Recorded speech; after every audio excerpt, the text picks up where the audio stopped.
Hey everybody, Michael Snyder, Pacific Northwest Weather Watch. Today is August 27th, and right now we're looking at the mid-level water vapor loop. We got Washington, Oregon to the top right, frontal system driving across the region as we speak. Here is our cutoff low that we've been talking about for a couple days to the bottom left, and this one is going to be drifting and meandering towards the Oregon coast. It's going to try to destabilize things across the region, could bring some thunderstorm activity with it, and probably put an end to the relatively warm stretch we're going to have coming up here because we have a ridge building in the meantime also, and that's probably going to bring a marine push once it gets up towards our area. But it's kind of slow moving. We'll be watching it here over the next few days, and I'll show what the weather models have to say about that here in a moment. We also have the potential today for some convergence zone activity here across the Central Sound, so stay tuned for that as well. Now, taking a look at yesterday, you can see the lightning activity here and the frontal system moving into Vancouver Island and clipping northwest Washington yesterday afternoon. Some of the weather stations out there did pick up on that activity. Had an interesting lenticular show across some of the mountainous areas yesterday afternoon as well. I had the time lapse going at portions of the day. And you can see the frontal system kicking through last night, brought some brief periods of some moderate and heavy rain. And then as we move into right now, there is some sun breaks, but there are also showers out there as well, as the frontal system is now draped across eastern Washington down towards eastern Oregon. Now, we'll take a look at that here today because you can kind of see the clouds here setting up, and we're going to have that westerly wind coming around the Olympic Mountains, out of the northwest, back down into the Central Sound, and through the Chehalis Gap. And where it's going to meet is where the convergence zone is going to form. More on that here in a moment. Now, selecting a couple of these random stations here, the Tempest Weather Flow Station, you can see it was raining pretty heavily here, at least for a brief amount of time this morning. It did wake me up. It was kind of nice. 1,400 of an inch of rain. This one is at my house right here. And you can see I checked on Nia Bay yesterday, right here on the northwest Washington coastline. They have one weather station out there, and it was picking up some of those lightning strikes, one of them pretty close, between 1 and 4 miles. So if you want one of these weather stations, it makes it so fun to watch the weather. Click on that link down below to save 10% off. Now, taking a look at the thunderstorm outlook today, they could put a little tiny sliver here across the Central Sound because there is a lightning strike threat here, and I'll go into that in some detail in a moment. But you can see it includes British Columbia, Northeast Washington, Idaho Panhandle, and Western Montana. And this is day 2 as that system moves out of our region and we start to build a ridge across the area. Now, looking at Seattle yesterday, 71 degrees, 5 degrees below average, and the record high for this time of year is 92 degrees, 600ths of an inch officially in the rain bucket. Probably going to add a few more as of this morning as well. So look at that, 1.58. We're well above average for the month of August. Glad to see it. The overall observed highs is below average for the month of August, but the observed lows are above average for August for SeaTac, and that's kind of a common theme here across Pacific Northwest. I'll show you that here in a map in a moment. This is Bellingham, 66, 6 degrees below average, another 6/10 in the bucket. Look at that, 2.61 inches, 1.1 is the average. And really, these systems have helped to really dampen the fire season here going forward as we go on into the later portions of the summer. And as the mid-latitude cyclones get going here, hopefully as we get on into September, we are going to put an end to our fire threat here across the Pacific Northwest. So good to see that. We don't have any huge active fires ongoing right now. Now, looking at the North American model, so people across the central Puget Sound, watch out for this convergence zone kind of hanging on as we go through the day-to-day, afternoon, evening hours, pushes off into the Cascades. Cannot rule out a lightning strike with that activity, though it should be very localized and probably just 1 or 2 strikes and done. And then the showers move on, and then we start to warm up here and dry out as we go through Thursday afternoon. Now, taking a look at why that convergence zone is forming, we got the westerly surge down the Strait of Juan de Fuca and through the Chehalis Gap, and where those winds meet, you can't go down through the grounds. It has to go up, and it creates lift and clouds and precipitation, and that's where that convergence zone is likely to form as we go through the day today. You can also see some gusty winds down the east slopes of the Cascades of Washington, Oregon, and kind of continuing on across the Strait of Juan de Fuca and Strait of Georgia as we go through this afternoon. And then we start to reverse this flow as we go on in towards, what is this, Wednesday evening and nighttime. You can kind of see we reverse that flow as the big ridge sets up over the area and starts to dry things out. Now, taking a look at the HRRR really quickly, I just want to kind of show you the lightning threat into BC, kind of clipping northeast Washington, Idaho, Montana. The upper level low continues to pinwheel across Alberta and the USA-Canada border and pushes off to the east and out of our hair. And it'll be a distant memory by the time we go on in towards Thursday morning. And then we're watching for this cutoff low. Where is it going to come on shore, and just how much will it destabilize things across the region? More on that here in a moment. Now, this is looking at the European. I do want to show you that, it's just not me making things up. up, there is the potential for a lightning strike or two here across the Central Sound as we go through this afternoon, and that convergence zone kicks off in towards the foothills of the Cascades. So I'm toggling back and forth there to kind of show you that threat.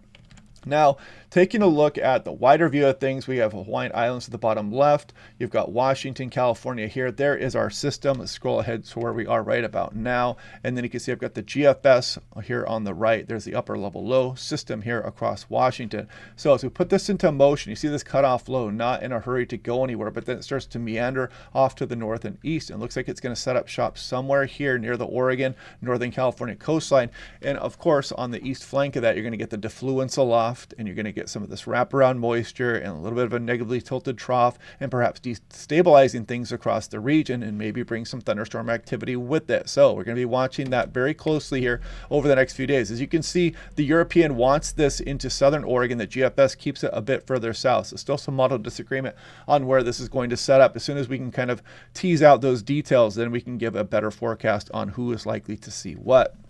So taking a look, we're going to go off into the extended a bit here, and we're going to look into the weekend. And you can see as we go towards Saturday afternoon, we start to destabilize things a bit across the Oregon Cascades and then the Washington Cascades as we go through Sunday. And then you can kind of see how this starts to spin from southeast to northwest there. That would be the upper level low, kicking off some thunderstorm activity across the Willamette Valley, maybe the Oregon coast as we go on in through Sunday and Monday, and then kind of keeping things unstable here for the next few days. So yeah, definitely something to watch here as that upper level low not only brings thunderstorm threat, but it's also going to bring a marine push with it as well, and a relative warm streak that we're going to have.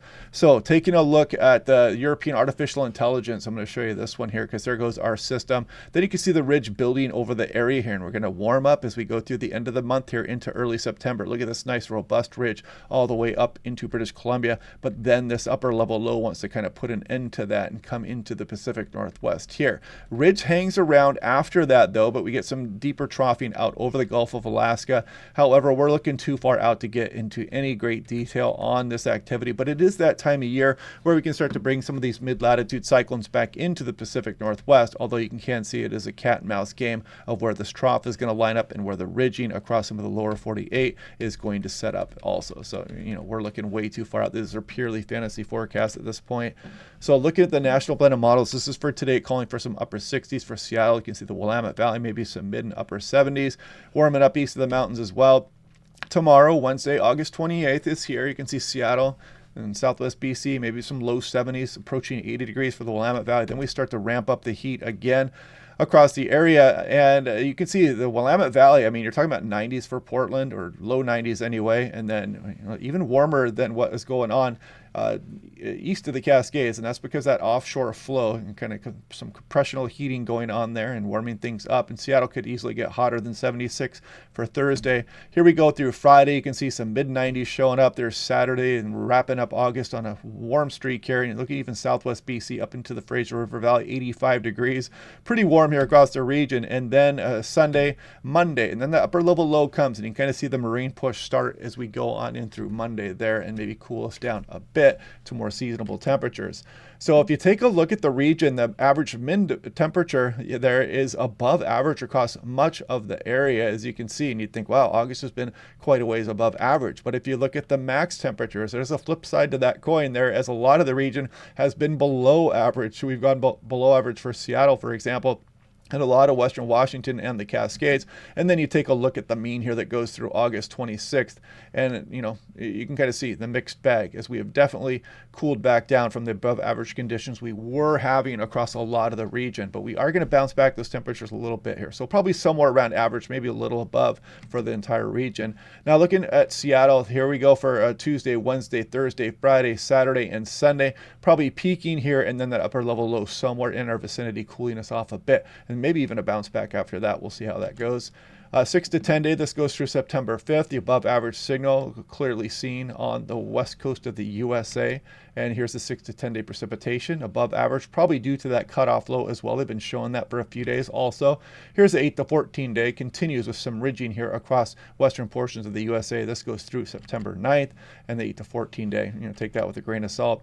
But anyway, yeah, it'll be interesting to see what this can bring because sometimes these can be fairly prolific thunderstorm producers if they set up right here across the area. So we'll be watching that one closely. We'll watch to see just how much we're going to warm up in this ridge. And I will be watching today all the time-lapse stuff going to see if we can get a convergence zone here across the central Puget Sound, maybe a lightning strike or whatnot, because I will be at work today and I'll be trying to guide the planes around that area. It's hard to do it when the convergence zone sets right up over the SeaTac area, though. You're just kind of at the mercy of it at that point. But anyway, what else? Click like and subscribe. Again, thanks to everybody. We went over 70,000 subscribers. We're quickly on our way to 71,000. And who knows if we get, a few more storms, maybe a windstorm, maybe a November snowstorm or a December snowstorm, some atmospheric rivers, some flooding here across the region. We might get to 100,000 before the end of the year. Who knows? I guess stranger things have probably happened. But anyway, hope you guys are having a good day. Otherwise, we'll do this all again tomorrow, and I will talk to you guys then.